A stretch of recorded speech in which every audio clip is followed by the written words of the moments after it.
votre chaîne Bakina Baleli TV. Ici, nous allons faire une analyse patriotique et raisonnable de l'actualité sécuritaire à l'est de la République démocratique du Congo. En tant que Congolais, il est important d'analyser ce qui se passe à l'est de notre pays avec lucidité, responsabilité et amour de la patrie. L'objectif n'étant pas de provoquer ni d'alimenter la haine, mais de comprendre les faits, de défendre la souveraineté et de réfléchir sur des solutions durables. Capture présumée de militaires rwandais. Un signal grave mais à gérer avec sagesse. Cela pose un problème sérieux de souveraineté nationale. Aucun pays n'accepterait de forces étrangères opérer sur son territoire sans aucune autorisation valable. La RDC a le droit et le devoir de protéger son intégrité territoriale, mais la réponse doit être intelligente, documentée et encadrée par le droit international.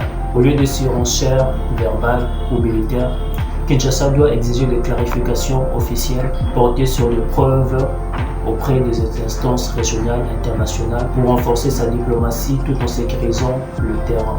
Être patriote, ce n'est pas appeler à la guerre à tout prix, c'est défendre le pays avec stratégie et sang-froid. Tant que les causes profondes du conflit ne sont pas traitées, le soutien extérieur aux groupes armés ne sont pas stoppés et que l'État n'est pas pleinement présent, la guerre risque de se répéter sous différentes formes.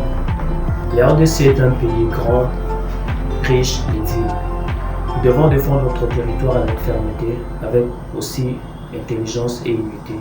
Le patriotisme, ce n'est pas crier plus fort que les autres, c'est d'agir pour que le Congo vive en paix, debout et respecté. Ici Bakina Baleli TV, une voix congolaise, une analyse responsable au service de la nation.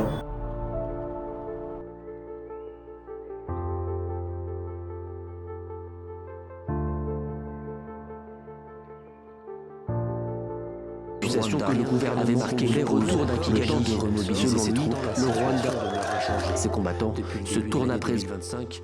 Les combats entre le M23 et l'armée congolaise ont fait des milliers de morts parmi les civils et poussé près de 400 000 personnes, selon les Nations Unies, à quitter leur foyer.